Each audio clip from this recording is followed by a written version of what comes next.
अस्सलामुअलैकुम वरहमतुल्लाहि वबरकातुहू। नाजरीन, आज मैं आपके सामने मुफ्ती शहरयार खान साहब की वो वीडियो लेके हाजिर हो रहा हूँ जो ख्वाजा ख्वाजगान ख्वाजा हिंदुस्तान ख्वाजा मोइनुद्दीन चिश्ती संजरी अजमेरी रदी अल्लाह ताला अन्हो की ताल्लुक़ से है कि आज की हुकूमत क्या कह रही है। उसके ताल्लुक़ से मुफ्ती शहरयार खान साहब क्या कह रहे हैं, उनकी वीडियो को आप ज़रूर पूरा सुने, क्योंकि अधूरी वीडियो सुनेंगे तो कुछ समझ में नहीं आएगा। जब पूरा बयान मुफ्ती शहरयार खान साहब का सुनेंगे तो इंशाअल्लाह आपकी समझ में आ जाएगी।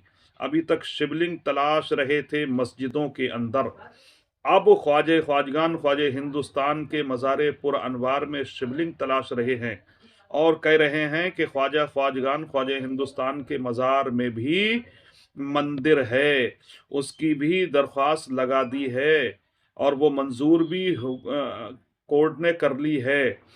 तो मुफ्ती शहरयार खान साहब क्या कह रहे हैं, आप उनकी वीडियो को पूरा सुनिए, देखिए क्या कह रहे हैं मुफ्ती शहरयार खान साहब।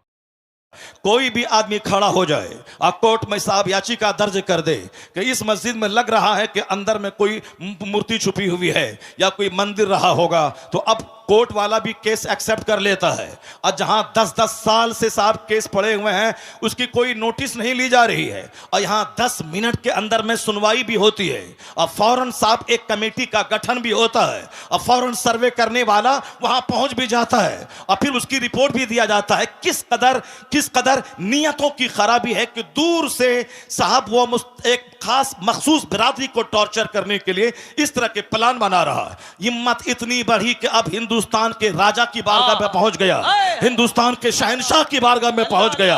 800 बरस से जो पूरे हिंदुस्तान की रखवाली कर रहा हो, कब्र में रह के पूरे हिंदुस्तान की संप्रभुता को बचा रहा हो, हिंदुस्तान के मुसलमानों से ज्यादा हिंदुओं की अकीदत का मरकज बना हुआ हो। मुसलमान जाते हैं 60 लाख तो 40 लाख तो 60 लाख गैर मुस्लिम वहां जाते हैं, उनको वहां बेटा मिलता है, बेटी मिलते, न जाने क्या क्या मिलता है।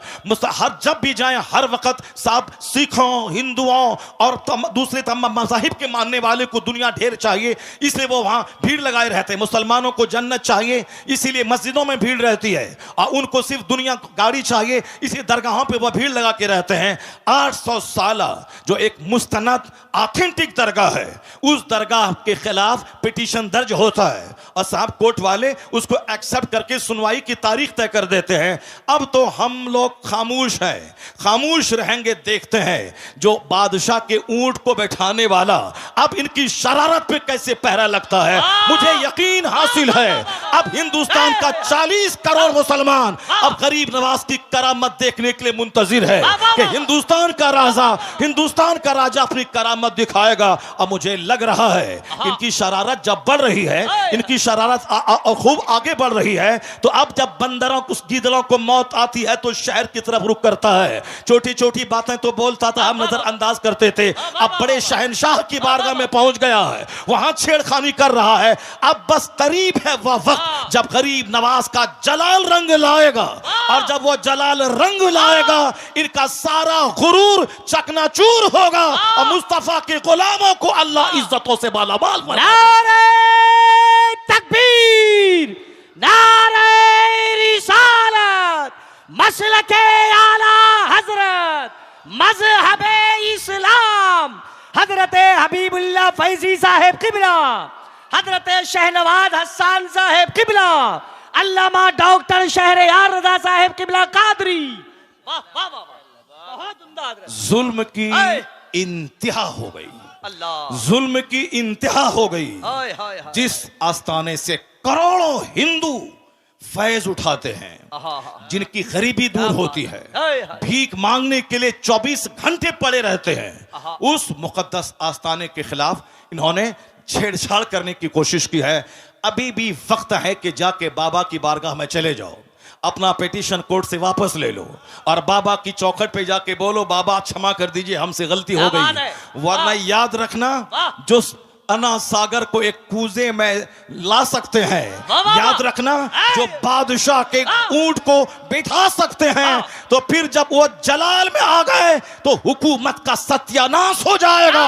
फिर वही होगा जो सारी दुनिया देखने का मुंतजिर है। नारे तकबीर। हिंदुस्तान फैजाने गरीब नवाज। वाह, वाह, इसलिए वाह। एक कौम मुस्लिम, आपको कानून हाथ में नहीं लेना है, आपको सड़क पे आकर के बहुत बड़ा प्रोटेस्ट नहीं करना है। यह मामला शहनशाह हिंदुस्तान का मामला है।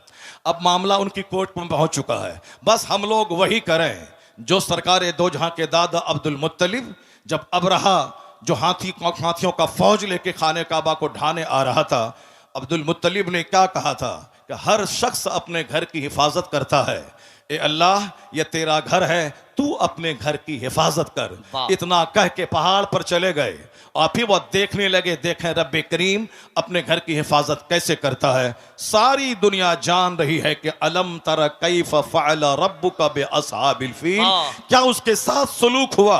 अबरहा जलील होके मरा, उसके सारे हाथी मरे, एक छोटा सा कंकड़ पत्थर उसके गुरूर को तोड़ के रख दिया, सारे धाराशायी हो गए। हम तो यही देखते हुए आ रहे हैं 1400 साल के अंदर।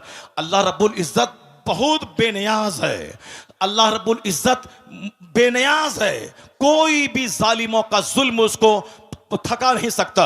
और किसी भी इबादत करने वाली की इबादत की वजह से अल्लाह रब्बुल इज्जत की शान में कोई इजाफा नहीं हो सकता।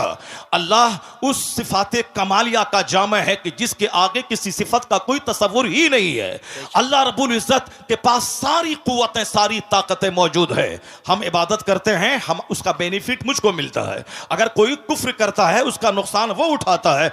अल्लाह सिर्फ देखना चाहता है कि मेरा कौन बंदा है जो इस जमीन को अदल से भरता है और कौन है जो इस जमीन को जुल्म से भरता है। जो ईमान लाएगा, अच्छा काम करेगा, उसे यहां सेहत देंगे, इज्जत देंगे, हुकूमत देंगे, मरने के बाद जन्नत देंगे। जो कुफ्र करेगा, शरारत करेगा, जुल्म करेगा, अत्याचार करेगा, दूसरों को जीने नहीं देगा, सताएगा, समाज को पाप से भर देगा, उसके लिए आग तो वहां है, यहां उसका जीना तंग कर देंगे, यहां उसके घरों को कैद खाना बना देंगे, यहां उसको जलील और रुस्वा कर देंगे। नहीं देखा तुमने आज से 5 साल पहले चाइना के लोग कहते थे कौन सी नमाज है, कैसी नमाज है। जापान के लोग कहते थे कौन सी मस्जिद है, कैसा मदरसा है। हिंदुस्तान के भी चंद सर फिरे कहते थे यह कौन सी मस्जिद, कौन सा मदरसा, अजान बंद कर देंगे, मदरसा बंद कर देंगे। अमेरिका भी कहता था यह कौन सा इस्लाम है, हर तरफ इस्लाम का चर्चा हो रहा है, हर तरफ इस्लाम इस्लाम लोग कर रहे हैं, नहीं पढ़ने देंगे इसे। अब मुसलमान परेशान हाल थे, मुसलमान हाथ उठा के रब्बे करीम की बारगाह में दुआ कर रहे थे। तो हमारे जुलू, हमारा प्रोटेस्ट काम नहीं आया, मगर हमारी वो भीगी पलकों की दुआएं वो काम आई कि जो काम पूरी दुनिया को हिला के रख दिया। अल्लाह रब्बुल इज्जत ने दूसरी फौज को नहीं भेजा, एक छोटा सा कोरोना का कीड़ा भेज दिया। उस कीड़े ने चाइना को तबाह किया, अमेरिका के शहर को, उसको रौनक को मिटा दिया, सारे एयरपोर्ट्स में ताले लगवा दिए, दुनिया के अरबों इंसान को उनके घर को जेल उसके लिए बना दिया गया। यहां तक कि जो मिटाने की बात कर रहा था वह क्वारंटाइन की बात करने लगा, वह सोशल डिस्टेंसिंग की बात करने लगा, वह वैक्सीन की बात करने लगा। मिटाने का सपना देखने वाला उनका शहर उजड़ गया, उनकी फैक्ट्रीज उजड़ गई, करोड़ों लोग मौत की मुंह में चले गए। इसलिए एक कौम मुस्लिम, तेरा रब्बे कदीर बड़ा अजीज है, बड़ा गालिब है, वह कुव्वत का मालिक है, वह तमाम इख्तियारात उसके पास मौजूद है। तुमको सिर्फ करना है मस्जिदों को आबाद करना है, अपनी पेशानियों में सजदों का शौक बसाना है। तू मोमिन बन जा, तू मोहम्मदी बन जा, अल्लाह तुझे इस जमीन का हाकिम बनाएगा, यहां की सल्तनत तुझको देगा। और जो इस्लाम के खिलाफ बोलेगा उसको एक मामूली सा कीड़ा भेजकर उसका सारा गुरूर तोड़ देगा। जैसे अल्लाह ने तोड़ के बता दिया कि बंदे तुम्हारे चाहने से सब कुछ नहीं होता है, वही होता है जो मंजूरे खुदा होता है। अल्लाह ने दुनिया के सारे लोगों की औकात याद दिला दी, लोगों के होश ठिकाने लग गए। अल्लाह वही है जो नमरूद को सल्तनत देना जानता है, और जब सल्तनत का गलत इस्तेमाल करे तो अल्लाह मामूली मच्छर से हिलाक और तबाह बर्बाद करना भी जानता है।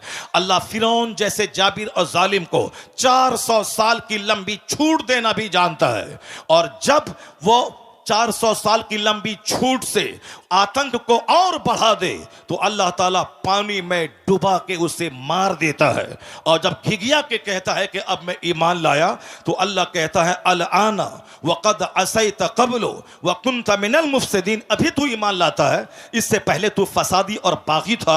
आज मैं तेरी लाश बचाऊंगा ताकि आने वाले लोग जान जाएं कि मगरूर का हश्र क्या होता है, घमंडी का अंजाम क्या होता है। फिरौन की सूखी हुई सड़ी हुई हड्डी की लाश आज भी मिस्र के म्यूजियम में मौजूद है।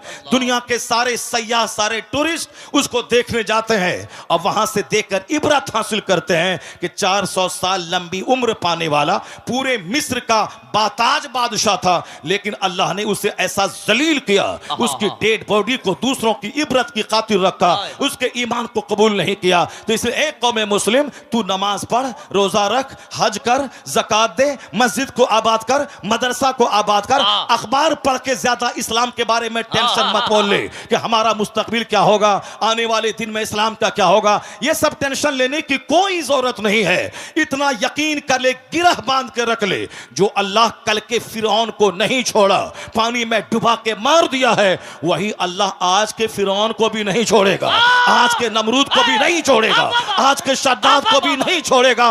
बस तुम्हें सिर्फ सब्र करना है, मस्जिदों को आबाद करना है। जो काम एटम बम से नहीं होता है वो काम तेरे सजदे से हो जाता है। तुम्हारी ताकत रूहानी ताकत, तुम्हारी ताकत स्पिरिचुअल फोर्स, तुम्हारी ताकत आध्यात्मिक शक्ति है। आज हम जलील इसीलिए हो गए, मेरी मस्जिदें वीरान हो गई, मेरा जलसा उजड़ गया, हमारी खानकाह सिर्फ तेल और पानी का मरकज बन के रह गई, हमारी मस्जिदों में दांत टूटे चंद बूढ़े रह गए, और हमारे जवान उनके कुफ्फार मुशरिकीन के जवान की तरह हरकतें करने लगे। हमारे घर में क्रिकेटर का चर्चा, हमारे घर में साहब बैरिस्टर का चर्चा, हमारे घर में नेता का चर्चा, हमारे घर में बंबई जाकर के फैक्ट्री डाल के 2-4 मकान खरीदने वाले दुनियादार का चर्चा, हमारे घर में खूबसूरत खवातीन का चर्चा, हमारे घर में खूबसूरत नौकरी करने वाले लड़कों का चर्चा। अब जाहिर सी बात है, जब खूबसूरती का चर्चा होगा तो हमारा बेटा दिमाग में ये बात बिठाएगा हमें खूबसूरत औरत चाहिए। अब चाहे वो अपना चेहरा आईना में नहीं देखेगा कि हमारी सूरत कैसी है, हमारी नाक टेढ़ी है, हमारा रंग काला है, मगर वो तमन्ना करता है क्या कि हमारी बीवी बिल्कुल करीना जैसी खूबसूरत मिल जाए। सबकी तमन्ना ये खूबसूरत मिल जाए, क्योंकि उनके घर में खूबसूरती का चर्चा होता है, उनके घर में मुलाजमत का चर्चा होता है, उनके घर में क्रिकेट का चर्चा होता है। अगर मेरी बेटी किसी खूबसूरत चेहरे वाले के साथ भागकर ईमान का सौदा कर ले, यह कसूर मां बाप का है जो अपने घर में हुस्न का चर्चा करता है, दौलत का चर्चा करता है, सर्विस का चर्चा करता है, स्कूल कॉलेज का चर्चा करता है। यह बता दे कि जिसके घर में आलिम का आना जाना हो, जिसके घर में पीर का आना जाना हो, जिस घर के बाल बच्चे अपने आलिम की तहज्जुद की नमाज का मंजर देख रहे हो, वहां तलावत कुरान का मंजर देख रहे हो, मैं दावे से कहता हूं जहां कुफ्फार का आना जाना होगा, जहां डकैत का आना जाना होगा, जहां दुनियादार का आना जाना होगा, उसके बच्चों का दुनियादार बनना जब तय है, उसी तरह जहां नमाजी का आना जाना होगा, आलिम का आना जाना होगा, मशाइख का आना जाना होगा, उनके घर के बाल बच्चों का ईमान का बचना भी तय है, वहां नमाजी बनना भी तय है। इसलिए बुजुर्गों ने कहा अपने घर में चोरों को मत आने दे, अपना दस्तरखान नेकों के लिए बिछा, आलिमों का आना जाना होने दे, मशाइख का आना जाना होने दे। दिखने का असर होता है, जहां चोरी होगी वहां के बच्चे चोर पैदा होंगे, जहां तिलावत कुरान होगी वहां के बच्चे गुलामे हुसैन पैदा होंगे। वाह वाह वाह वाह, सुभान अल्लाह, सुभान कोई तहरीक हमारे बच्चों को काफिर होने से बचा नहीं पाएगी, कोई तहरीक हमारी मुर्तद होने वाली बेटियों को बचा नहीं पाएगी। उसके लिए हर माँ बाप को आगे आना होगा, अपने घर में इस्लामी कल्चर बनाना होगा, अपने बाल बच्चों के दिल दिमाग में इस्लाम की अजमत बैठानी होगी, अपने बाल बच्चों के सामने हुजूर की हयात तैयबा को बयान करना होगा, औलिया और सालिहीन की जिंदगी का मुताला करना, औलिया और सालिहीन की जिंदगी बताना होगा। अब जरा गौर से देखिए कैसे हालात थे, कैसे लोग थे, किस तरह से जीते थे।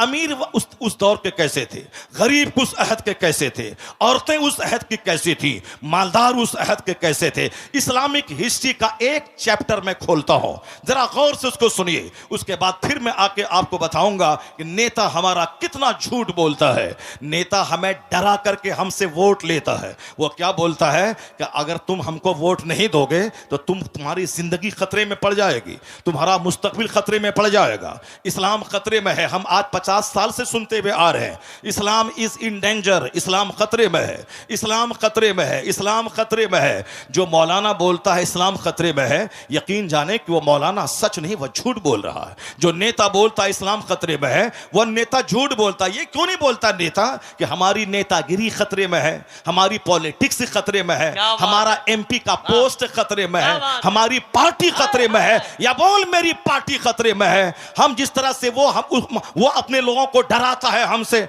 और हमारे खिलाफ नफरतों की आग लगाकर वो अपना वोट लेता है, उसी तरह हमारे भी कुछ लोग हैं जो शराब में डूबा हो, एक वक्त की नमाज ना पढ़ता हो, जो दिल्ली में जीतने के बाद 5 स्टार होटल में रंगरलियां मनाता हो, ये हमें आके मजहब के नाम पे हमसे वोट लेता है कि हम मुसलमान हैं, तुम हमको वोट दो। मुसलमान के नाम पे उसको वोट दिया जाएगा जो मुसलमान होगा, कंप्लीट मुसलमान होगा, जो मुस्तफा का होगा, जो कुरान हदीस का होगा, जिसको देखने के बाद लगेगा ये मुसलमान है। सिर्फ एक बिन लेबीन लग गया मुसलमान है, बाकी सारा काम मुशरिकीन जैसा है, उसको वोट दिया जाएगा। वोट नहीं दोगे तो बोलेगा तुम्हें काट दिया जाएगा, तुम्हें मार दिया जाएगा। इस्लाम खतरे में है, मुसलमान खतरे में है। मैं बताऊंगा कुरान करीम क्या कहता है, मुस्तफा की हदीस क्या कहती है, और ये नेता क्या बोलता है। और झूठ बोल भी अगर बोलता है कि इस्लाम खतरे में है, वह झूठ बोलता है। कुरान करीम साफ लफ्जों में कह दिया है, युरीदून लियुत्फिउ नूरल्लाहि बिअफ़वाहिहिम वल्लाहु मुतिम्मु नूरी। अल्लाह कहता है ये मुशरिकीन, ये कुफ्फार अपने मुंह से इस्लाम का चिराग बुझाना चाहते हैं, अल्लाह उस नूर को पूरा करना चाहता है। जो अल्लाह उसे पूरा करना चाहता है और ये उस नूर को बुझाना चाहते हैं। बंदों का चाहा हुआ होगा या अल्लाह का चाहा हुआ होगा, ये बंदा कमजोरी का पुतला है। बंदे की हिस्ट्री कमजोर है, इंसान की तारीख की कमजोर है। इंसान पैदा हुआ कैसे है? इंसान पैदा हुआ एक नापाक कतरे से, जिसकी इब्तदा इतनी कमजोर हो कि नापाक कतरे से पैदा हुए हों, जिसकी इब्तदा इतनी कमजोर है या बजती हुई मिट्टी से पैदा हुआ है, जिसकी बुनियाद इतनी कमजोर है कि कई बार शर्मगाहों से इसका गुजर हुआ है। बाप की रीढ़ की हड्डी और मां के सीने की हड्डी से जो कतरा निकलता है, उससे यह इंसान पैदा हुआ। यह मैं नहीं कहता, पैदा करने वाला मेरा खालिक कहता है। फलयंजुरिल इंसानु मिम्मा खुलिक खुलिका मिम्मा इन दाफिक यखरुजु मिन बैनि सुल्बि व तराइब इन्नहु अला रजइही लकादिर। अल्लाह कहता है a man should consider in his creation. आदमी को अपनी पैदाइश पे गौर करना चाहिए कि वह पैदा हुआ कैसे है। अल्लाह कहता है वह पानी का कूदता हुआ कतरा मनी का, जो बाप की रीढ़ की हड्डी से निकलता है, मां के सीने की हड्डी से निकलता है, और वह बच्चादानी में पहुंचता है, और 4 महीने तक वह ब्लड वह नुत्फा अपनी असल हालत पे रहता है। अगले 40 दिन तक, अगले 40 दिन में वह लोथड़ा बनता है, अगले 40 दिन में ढांचा तैयार होता है, अगले 40 दिन के बाद उसमें जान डाली जाती है, 120 दिन के बाद उसमें जान डाली जाती है। अब 40 दिन का एक पीरियड गुजरता है, पहले लोथड़ा, उसके बाद ढांचा, फिर उसके बाद उसमें जान डाली जाती है। जान डाले जाने से पहले अगर ईमानदार नेक परहेजगार मुसलमान डॉक्टर बोले अगर यह हामिला रही, हमल से रही तो इसकी जान को खतरा है, तो नेक मुत्तकी परहेजगार डॉक्टर की बात मानकर इस काते हमल एबॉर्शन हो सकता है। लेकिन अगर जान डाल दी गई फिर किसी की बात नहीं मानी जाएगी। 4 महीने के बाद कोई एबॉर्शन अगर करता है वह उस बच्चे का कातिल और मर्डरर ठहरता है। तो एक नापाक कतरे से यह इंसान पैदा हुआ है। अब पैदा होता किस रास्ते से है वह सबको मालूम है, और वह नुत्फा जाता किस रास्ते से है वह सबको मालूम है। यह पूरी कहानी कुरान में 2-4-10 जगहों पे बयान किया गया है। यह बयान क्यों किया गया है? सूफिया कराम कहते हैं लोगों का मजाज है, जब जवानी मिली मगरूर हो गया, दौलत मिली घमंडी हो गया, छोटा सा घर कच्चे का पुख्ता बना दिया, अब वो साहब समाज में अपने आप को सबसे बड़ा समझने लगा। हुस्न पे मगरूर होता है बंदा, मकान पे मगरूर होता है बंदा, थोड़ी शोहरत मिल गई उसमें मगरूर होता है बंदा, ताकत जवानी मिली उसमें मगरूर होता है। यह गुरूर तो उसे तबाह कर देगा। यह गुरूर तो समाज में नफरतों की आग लगा दिया है। आज समाज में हर आदमी तन्हा महसूस करता है क्योंकि हर आदमी अपने आप को दूसरों से बड़ा समझता है। गुरूर की वजह से कोई किसी के घर नहीं जाता है। तो हर आदमी ईद के दिन अपने घर में बिल्कुल भैंस बन के बैठा रहता है, पहल करके नहीं जाता, मुंतजिर रहता है कि वह मेरे घर में आए। अब वह भी मुंतजिर रहता है कि यह मेरे घर घर में जाए, ना वो आता है ना यह जाता है, दोनों अपनी सेवई खुद खाते हैं और मोहब्बतों से महरूम रहते हैं। मोहब्बत वहां नहीं होती जहां इंतजार किया जाता है, मोहब्बत वहां होती है जहां खुद से पहल की जाती है। बंदा खुद से पहल करे, मुंतजिर ना रहे कि वो सलाम करेगा, बल्कि खुद से सलाम में पहल करे। इंतजार ना करे कि वो मेरे घर में आएगा, पहल करके ये खुद उसके घर में चला जाए। वो सारी कैफियतें जब थी तो गुर्बत में भी राहत का मजा मिलता था, और आज सब मकान बना रहे हैं और सबका दिल उजड़ रहा है, सबका चेहरा उजड़ रहा है, समाज नफरतों की आग में जलता चला जा रहा है। आका ने कहा था ला तदखुलूनल जन्नत हत्ता तुमिनु, जन्नत नहीं जाओगे जब तक कि मोमिन न बन जाओ, वला तुमिनु हत्ता तहाब्बू, मोमिन नहीं बनोगे जब तक कि आपस में एक दूसरे से मोहब्बत न करो। मोहब्बत करना मोमिन बने रहने के लिए जरूरी है, अपने पड़ोसी से मोहब्बत जरूरी है ईमान बचाने के लिए।